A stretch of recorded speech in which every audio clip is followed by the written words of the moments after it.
100 subscribers. That's crazy. Okay, that was like really fakey, wasn't it? I don't know how I got 100 subscribers, honestly. Why do you people even subscribe to me? Please keep doing that though. That's awesome. So I just wanted to do a little celebration video today, and I thought I'd start by having a fancy drink of my hint of Dr. flavor, because I can't call it Dr. Pepper, Kroger brand, you know, the off-brand basically of Dr. Pepper, but with no sugar at all. This stuff's really good. So let me open this up. Oh yeah, very satisfying. But we gotta pour it into a fancy glass so we look really fancy. There we go. We'll just pour it all. I'm thirsty. Cheers to you guys and to my 100 subscribers. I never thought I would get this far. When I started this YouTube channel, I thought this was mostly just for fun because I was bored during quarantine and I saw everybody else doing it, and I was like, well, if everybody else is talking about books, I want to talk about books too. So anyway, here I am. And to further celebrate, I'm also going to be making a dessert while I talk to you. I've got some chocolate chip cookies that are Duncan Hines and some sprinkles and some cookie dough filling to put in between these. And I think it's gonna be really good. What I want this video to be is basically a 100 recommendations that I have. Wow, that looks really weird coming out of the bag. Let's see if this is enough. I would like to give you guys 100 book recommendations. A few children's books, of just a few nonfiction, a few young adult, and then mostly all adult fiction. So it was really hard to actually come up with 100 books I would recommend, because it turns out I'm really picky about my books, and there's only some that I really love, and this definitely needs more icing for sure. We're gonna put a lot more of this. It's like cookie dough icing on cookies, which my husband thinks is repetitive, but I think that's great.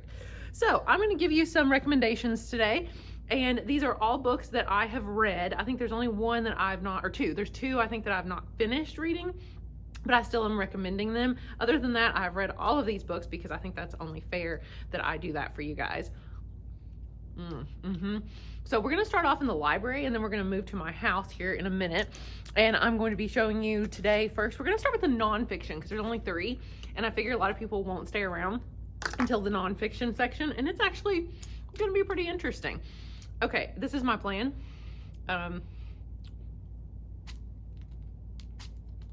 That worked pretty well. I like it. Okay, now we're gonna put the top on. I mean, it's very pretty. I don't know why this would become a video about me eating and drinking, but here we are. Okay, that is pretty good. Let's get down to business.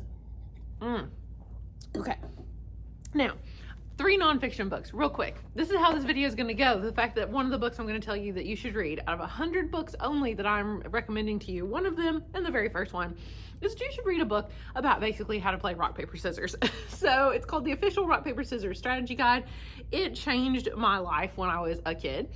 I'm still putting it in the adult section because, I mean, it goes pretty in depth, I'm not gonna lie. And honestly, the tip I remember the most, I'll give it to you right now, spoiler alert, is that if you play somebody with rock, paper, scissors, just one game, and you know the person decently well, you can definitely win. And the way you can do this is know their personality. They're going to use rock if they're like a very kind of assertive, aggressive person, and they're like, oh, I'm gonna beat you, and you're like, okay, well, they're gonna use rock. If they're like, I'm kind of timid and kind of shy, and like, I'm not really sure, or I don't even really want to play or something, they're gonna do paper. If they are cunning, kind of wily, and, you know, kind of fox-like, and you're like, okay, they're sly, so they're gonna use scissors. I don't think it's ever failed me. If I know the person well enough and we're only playing the one round, I can win every time.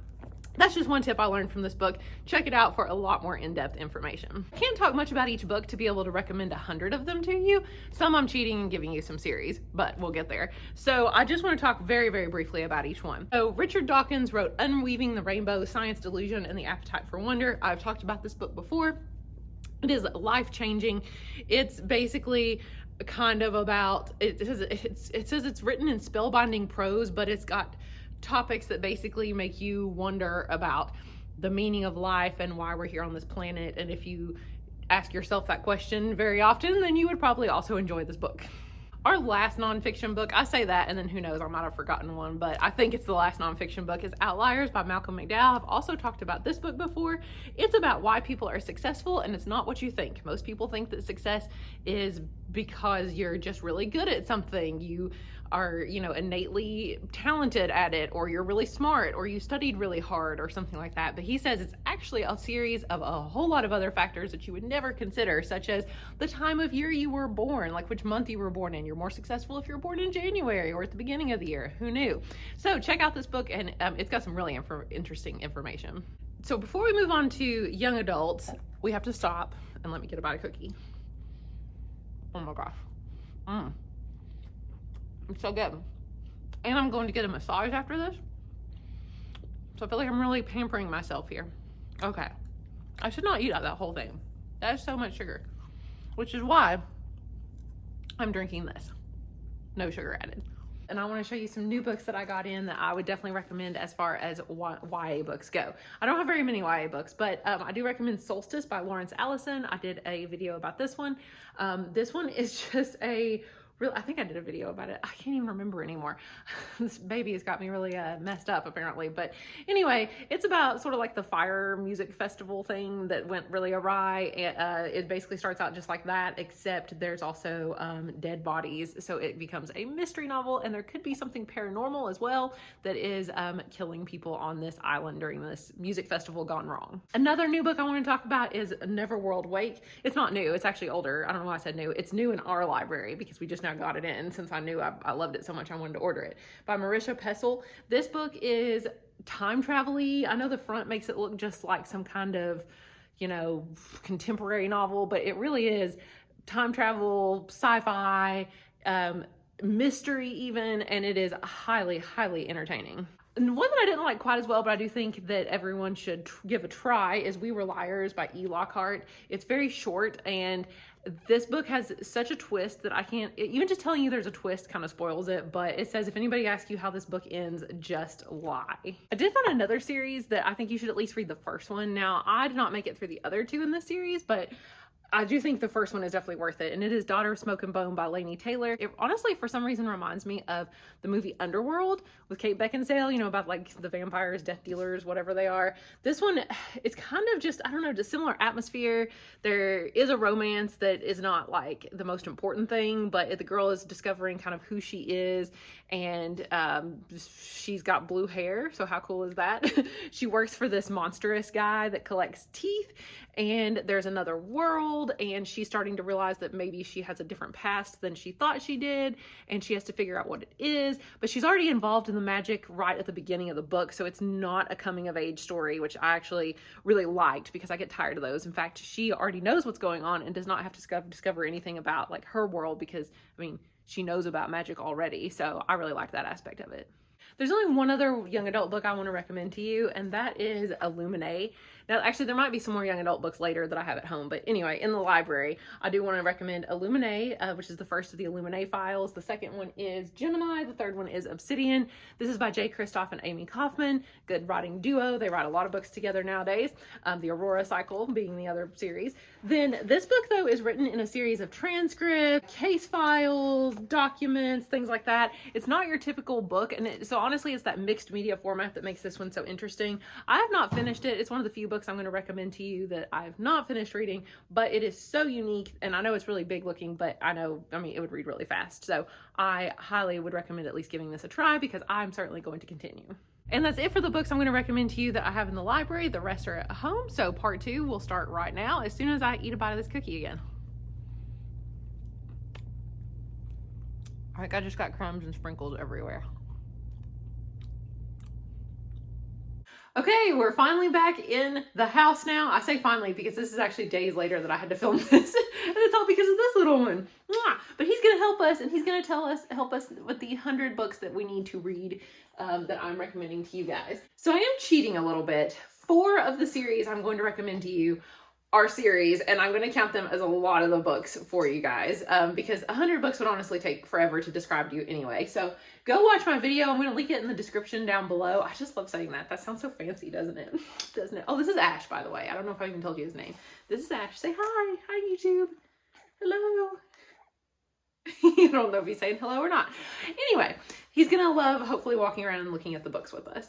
So I'm gonna link the video down below where I talk about my favorite books series of 4 series of all time.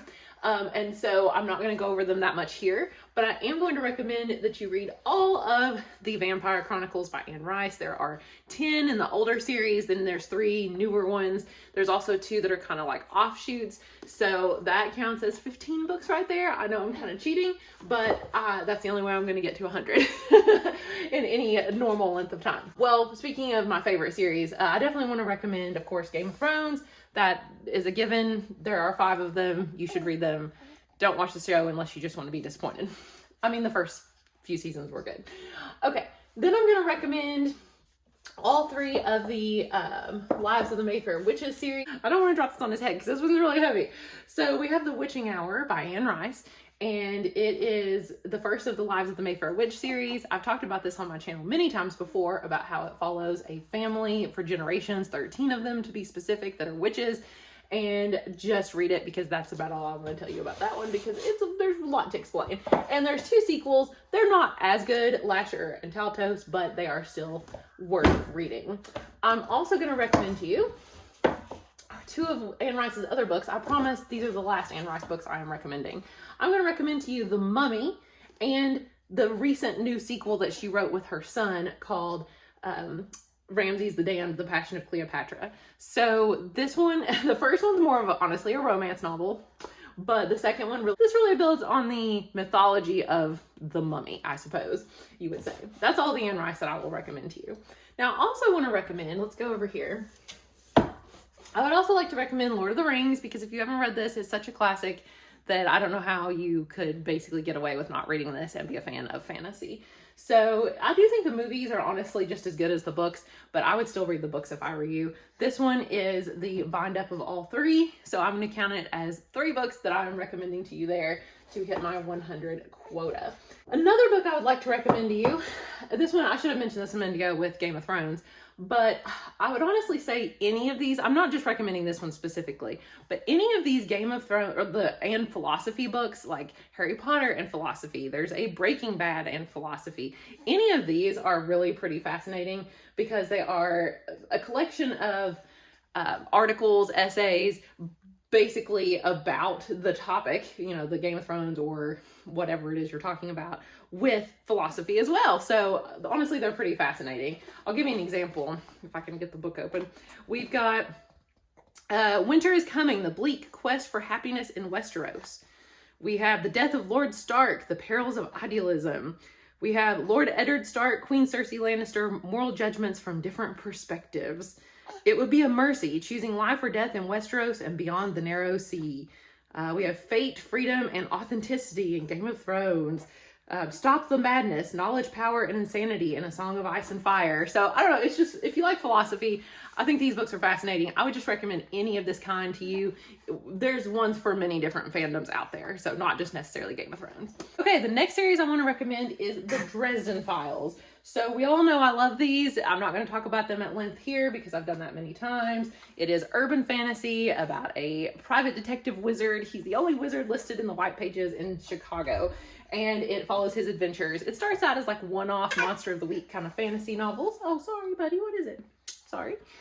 And then it goes more into kind of developing the world that he lives in, and things get out of control, and you really can't read the later books without having read all of them. Whereas at the beginning, you could almost pick them up one at a time.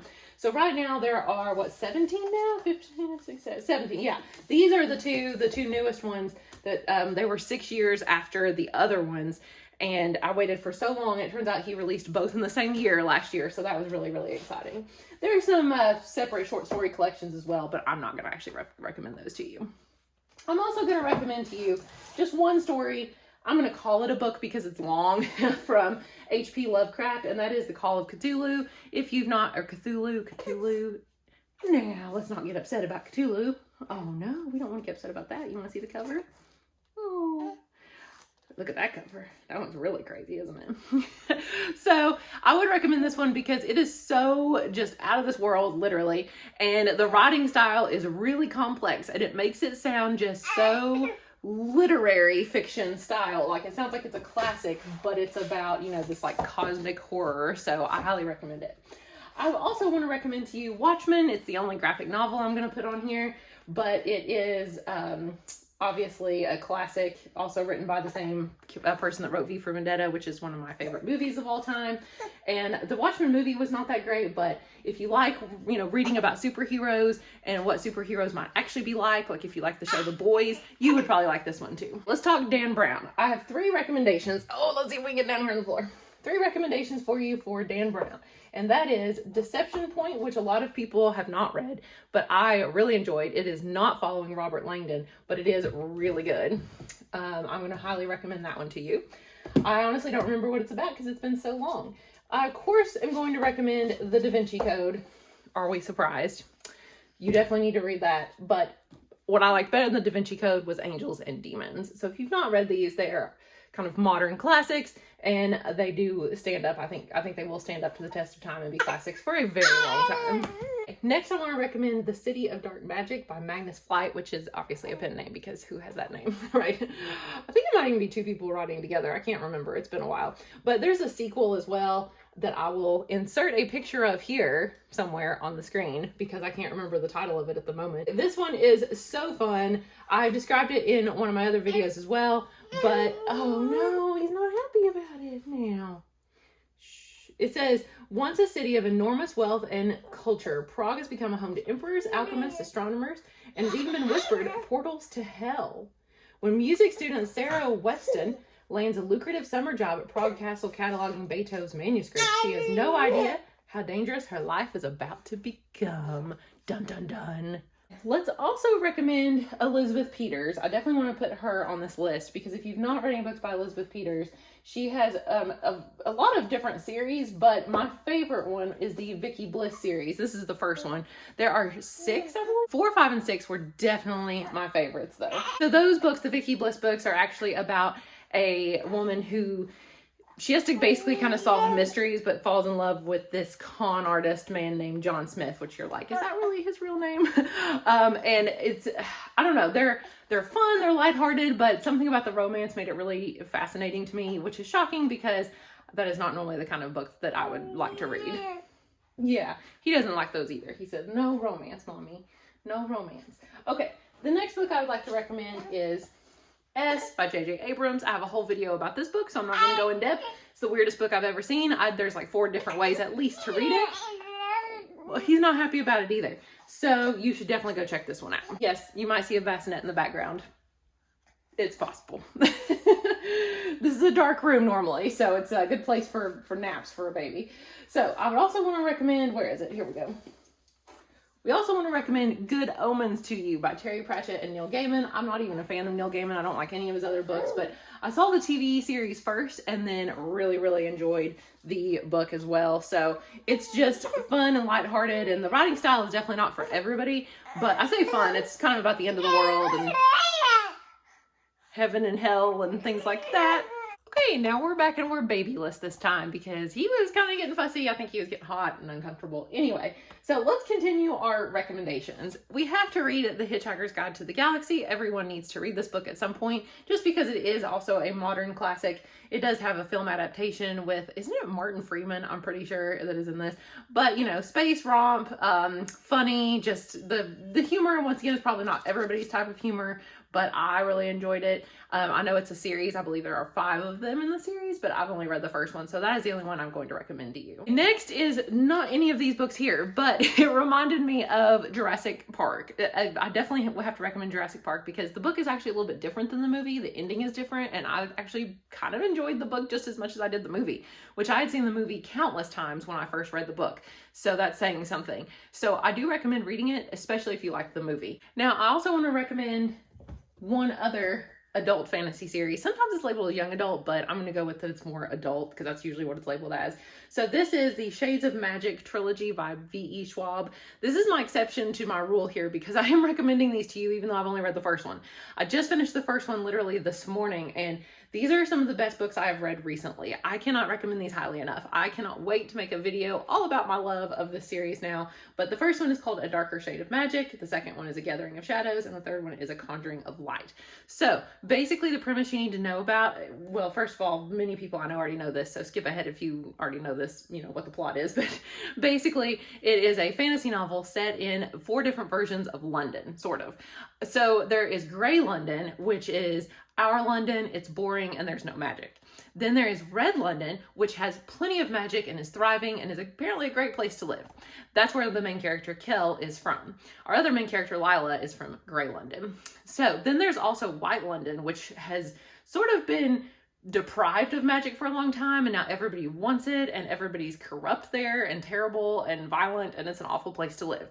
Then there's Black London, which doesn't exist anymore because it destroyed itself by magic. Apparently it was overrun with it, with kind of dark magic, and it is now destroyed. And Kel and only one other person can make doors between these different Londons, except for Black London, which was sealed off a long time ago.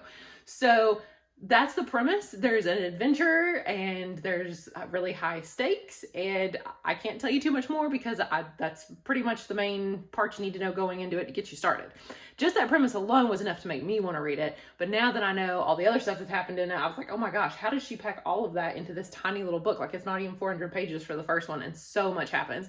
It doesn't have very many long descriptions. It's just constant action, and I listened to the audiobook and I loved it. Her writing style was so much like a storyteller, a true storyteller. It almost reminded me of Game of Thrones in that sense, because the storytelling itself was just intricately, you know, woven in, and it was perfect. I absolutely love this book.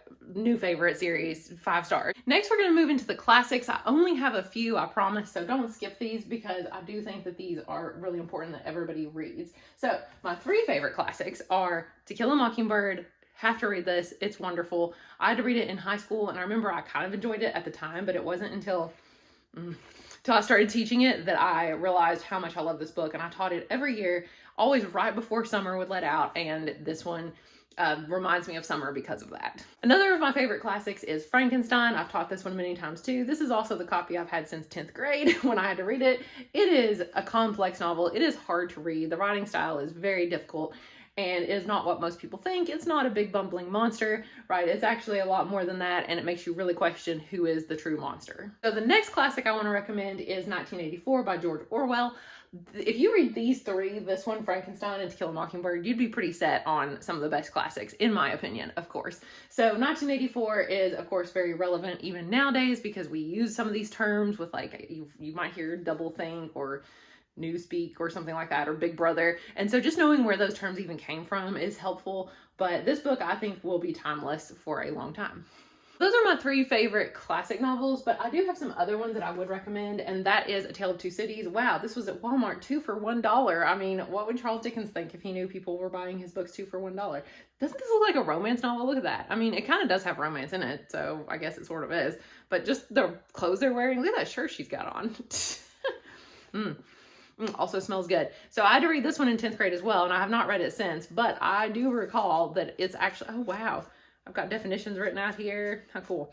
I do remember it was tricky to read, but it was really, really good. Another classic that you should definitely read is more of a modern classic, and it's actually very, very short. It's only this long to about there. It's only that first part because this is a special edition that has like her draft in the back. But anyway, this is Anthem by Ayn Rand. I also taught this book for many years. It is so unique because it is told in the first person plural point of view of we. It says like we do this, we do that, but it's only one person. Everybody has names, like the main character's name is Equality 7-2521. And they're all given names like that. Wow, I hear the baby in the background. Do you hear that? What is Zach doing to him? So they have these really weird names, and they go by we because there is no individuality at all. They are just one big collective, and it's kind of about the dangers of communism, but there's sort of a twist in it, and I do recommend it because it was a precursor to even 1984. This book was written in 1929 or something. So this one was kind of the first of its kind when it comes to dystopian novels. Okay, let's talk about Sherlock Holmes. We can't not talk about Sherlock. So I've got the complete set of all the Sherlock Holmes stories. There's actually 2 volumes. Wait, this is volume 1. My favorite is in volume 2. I'm actually not going to recommend The Hound of the Baskervilles to you because it's not my favorite. I mean, I like it, and sure, you can read it. You can read all 4. There's actually 4 books. The first one is A Study in Scarlet, and then the second one is The Sign of Four. Then the third one is The Hound of the Baskervilles, and the fourth one is... what is it? My favorite one, Valley of Fear. There we go. That's the one I'm actually going to recommend to you, is the Valley of Fear, because there is a twist at the end that just makes it one of the best Sherlock, well, it's the best Sherlock Holmes stories in my opinion, and definitely the best of the 4 books. So it's shorter than Hound of the Baskervilles, I believe, and it's fascinating. So check out Valley of Fear because many people have probably never heard of it. So we are on to the last classic I want to recommend to you, and that is The Scarlet Pimpernel. And there's a TV show that was made that is really good as well. That's how I got introduced to it. It's really hard to smell. Okay, this one smells really good because it's really old. So the Scarlet Pimpernel is fascinating. It says, who is this man, this Scarlet Pimpernel? Each day this question grew more pressing to the rulers of the French Revolution. Only this man and his band of followers threatened their total power. Only this maddeningly elusive figure defied the vast network of fanatics, informers, and secret agents that the revolution spread out to catch its enemies. I don't know why I said Russian. There's no Russians in this. Some said this man of many disguises, endless ruses, and infinite daring was an exiled French nobleman returning to wreak vengeance. Others said he was an English lord seeking sheer adventure and supreme sport in playing the most dangerous game of all. But of only one thing could those who sought him be sure. They knew all too well the symbol of his presence, the blood-red flower known as the Scarlet Pimpernel. Oh, I lied. There's one more, and that is The Fall of the House of Usher. So this is my complete works of Edgar Allan Poe, all of his stories, all of his poems. And I think if I had to pick one, and I'm counting it as a book because it's really long, The Fall of the House of Usher is definitely the best. You've got this super weird family of this guy, Roderick Usher, and his sister, Madeline, who are like freaky. They don't have, they're like super pale. They don't go outside. And there's definitely something weird going on in their house. It's like, is there supernatural? Like, what the heck is happening? There's a giant crack in their house. They're just really super weird. And they definitely have some sort of disorder. It's like sound and stuff bothers them. They're very sensitive to things. And the main character winds up there and has to kind of figure out what's going on. It's almost sort of mysterious and also kind of scary. The ending, honestly, when I was younger, I had to watch the movie when I was in school, maybe 8th grade, I think it was. And I remember, or maybe 6th grade, I was terrified of it because the ending scared me so much. So there's also a modern classic I want to recommend. I've talked about this book in many different videos, but that is, of course, The Alchemist by Paulo Coelho. There we go. And this book is something that I've taught for many years as well. It's something that a lot of celebrities cite as one of their biggest inspirations. Like I know Oprah Winfrey says it's like one of the things that, changed her life. And it does have a lot of lessons that you can learn and apply to your life. It's technically a fable because it's got, characteristics like things that can talk, like in nature that shouldn't talk. And it's definitely magical realism as well, set in the real world, but has magical elements that everybody just kind of goes along with and believes. And it's kind of about finding your personal legend, connecting with the soul of the world, and discovering what love means and what your purpose in life is. And anyway, it's fascinating stuff, and really every single person should read this. I had my husband read it. He read it in one day. He loved it. And then I had my parents read it. They loved it. I don't know anybody who's read this book, honestly, that doesn't like it. Even all my students usually really liked this book. Lastly, I'm sorry, I keep saying lastly. I promise this is really the last one, I think. This one is Dust Tracks on a Road by Zora Neale Hurston. So this one is another, I would say, modern classic, autobiography. I actually really enjoyed this when I had to read it. It says it was first published in 1942 with the crest for popularity as a writer. She recounts her time from, because most people know about that. She wrote the book Their Eyes Are Watching God. That's her famous one, but this one is her autobiography. And I remember I really liked her writing style. It's her childhood in poverty in the rural South, all the way to a prominent place among leading artists and intellectuals of the Harlem Renaissance. It's very personal, larger-than-life portrait that she paints of herself, offers a rare, poignant, and often audacious glimpse of the public and private persona of a very public and private artist, writer, anthropologist, and champion of Black heritage. Definitely not the kind of book I would normally like, but it says it's full of wit and wisdom. And it was just fun and very, personal. And yeah, you could just tell it sounded like her. Like, she's just a really good writer, and she's really good at showing and not telling. So that's why I really enjoyed this book. No, one more. Okay, I mean, this never ending, I guess. I'm gonna call this one a modern classic as well. Oh yeah, because there's actually one more too after this. Wow, every single one I say last. Lastly, I'm just gonna keep saying that now. Lastly is All the King's Men by Robert Penn Warren. I really love this book as well. It says it's the definitive novel about American politics, which sounds really boring and sounds like you would never ever want to read it. But the way it was told, it was so well written. It really made you want to keep going. It was about, what was it? Yeah. Willie Stark, who's a fictional character that resembles the real-life Huey Kingfish Long of Louisiana. He began his political career as an idealistic man of the people, but he became corrupted by success and caught between dreams of service and insatiable lust for power. So this one, but it was fascinating. It really was. It kind of reminded me of The Great Gatsby in a way, but more about like politics, I guess. So if you like Great Gatsby, you might enjoy this one. And for the really, truly final last one, the real last one, which I know you don't believe at this point, no, that doesn't smell good, is Alas, Babylon. So this begs the question, you know, what happens if there is a nuclear disaster? Not nuclear, like an atomic bomb of some kind, and you know, the president's killed, the vice president's killed, you know, most of the world is probably killed, or I think it was, or at least the United States. Then what happens? How do people try to survive? And so that's what this is about, like them trying to find working radios, trying to find gasoline to drive a car, trying to find their, you know, food, basically, and having to decide whether to work together and who to trust and things like that. What's basically the fallout after the fallout, you know. And they have to try to stay safe from the radiation and all that. So I read this book in 9th grade. I've not read it since, but I remember that even in 9th grade, I loved this book very, very much, and I highly recommend that everybody reads it. Lastly, in this room anyway, I promise I'm moving upstairs to show you just a couple more things, but I want to show you 2 books by Susanna Clarke, but I don't have either of them, so I can't actually show them to you. But this one is this Jonathan Strange and Mr. Norrell. This one is really long, like it's like 800 pages or something, about 2 warring magicians in England in the 1800s. I say warring, they kind of start out as friends. One, you know, Mr. Norrell's sort of the tutor of Jonathan Strange, and to talk about strange, things get real weird in this book, and the writing style is real weird. It's very kind of literary. It makes itself out to be sounding like a classic novel. So if you don't like that writing style, you probably won't like this. There's footnotes and a lot of kind of extra stuff in the middle that maybe is not necessary, but I absolutely loved it. I love the writing style.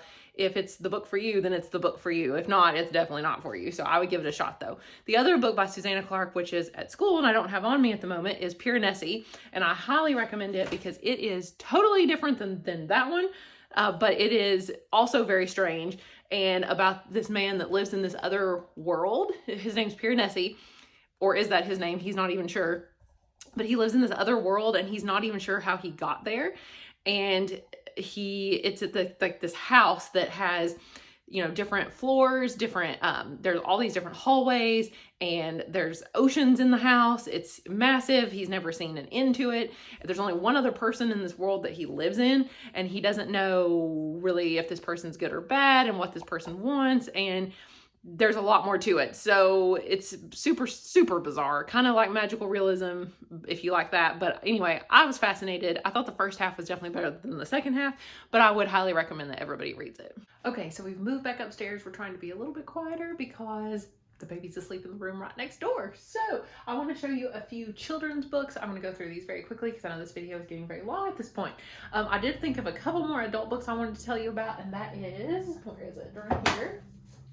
House of Leaves. So I've not finished this one myself. I am obviously not very far, but it is so unique. If you've not seen this book before, then you should definitely check it out. There are pages where stuff's not even like, well, you can see, I think that's actually technically the appendix. There are pages that look like this. There are pages in Braille. There are pages with music notes. It's pretty fascinating stuff. It's a horror novel about a haunted house, basically. It's very strange. It's, what's it called? Like, what's the word for it? Oh, it talks about like Derrida's theory of signs and all that. I think that has to do with like deconstruction and what is it, post-structuralism and all this other weird literary theory stuff. Anyway, it's complicated, but it's pretty fascinating. Also, it's downstairs. I don't want to go get it, but one Agatha Christie book that I want to recommend to you. I'm going to call it a book. I think it's long enough to be a book rather than just a short story, but it's Death Comes as the End. I've talked about this book before in another video as well, so I'm not going to tell you too much, but it is a mystery novel set in ancient Egypt. Who wouldn't want that? And finally, the last adult book is The Ghost of Tsavo. I think everybody should just give this one a try. It's an audiobook by Fareed Esani, I think it is. This book is something I just made a video about recently, so you can go watch the review, which I will link again down below. It is about, it's set in around the turn of the century in Africa, and it deals with the two lions that in real life that killed people in that time period. But this might be their ghost coming back, and this lady from a society for paranormals has to figure out what's going on, while also fighting some of her demons that she has, including her dead husband who still haunts her. So moving on to the few children's novels I want to talk about. Of course, Harry Potter, 7 books right there. Boom, boom, boom. Done. I also want to do, of course, the Percy Jackson series, starting with The Lightning Thief. These books are Greek mythology oriented. They're definitely more, of course, for children, but I think really could be enjoyed by anyone. Another book that I talk about all the time, so I don't want to tell you too much about it, is The City of Dreaming books by Walter Moores, something like that, Moores. This was originally written in a different language, like something strange. Oh, it must be German. Yeah, because he's from Germany. So it's been translated, but the writing is still just beautiful. It's very whimsical, very fun. It's very strange. The main character is a dinosaur. I just sort of ignore that part. His name is Optimus Yarnspinner, and he goes to the City of Dreaming books, which is all about this book-obsessed city. And he learns about this, the city is called Bookholm. He says he learns about the darker side of it. There's these catacombs below. There's this person that's of legend called the Shadow King, and lots of basically about books. Another absolute favorite of mine is Lafcadio, the Lion Who Shot Back. A lot of people have read Shel Silverstein or Shel Silverstein, however you want to say it. He's written books of poetry like Falling Up and Where the Sidewalk Ends, all very, very popular. Is this one written in poetry? It's been so long I've forgotten. No, it is not written in verse. But this book is about a lion who wants to basically learn how to be a human, and he does become a human, and then, as human as a lion can be, and, he shoots back and he's going to go hunting lions, and then by the end of it, it's actually really sad because, spoiler, he realizes he doesn't belong with the lion, he doesn't belong with the humans either, so he just has nowhere to go, so he just kind of goes off on his own at the end, and it's really kind of sad, but it's a really, really good book. And of course, we can't not mention The Dark is Rising, which for some reason I bought one day at Half Price Books because I loved it when I was little. So it tells the story of Will Stanton, a young man who learns he is the last of a group of warriors who dedicated their lives to fighting the forces of the dark. Traveling back and forth through time, Will discovers a series of clues that lead into a showdown with forces. Maybe I'm just used to living in a shutdown area, apparently. Showdown with forces of an unimaginable power. With the dark rising once again, the future of the world rests in Will's hands. So that is it. We did it. That's 100 books. Is it? I don't know. I'm honestly not going to count. It's close to 100. I planned 100 books, but then I kept adding some and taking some off, and I had a list. And honestly, with the baby, I just don't have time to sit there and count and see if this is 100 books or not. So if I didn't have the baby, I would. I'd put it in little, stamps in the video, like 1, 2, 3, 4, whatever. But I don't have time. It's close to 100 books, so we're going to go with it. That's okay. And I just have to deal with it not being perfect because there's just no time for that anymore. All right. Thank you guys so much for watching. Thanks again for 100 subscribers. And I will see you guys in the next video soon. Bye.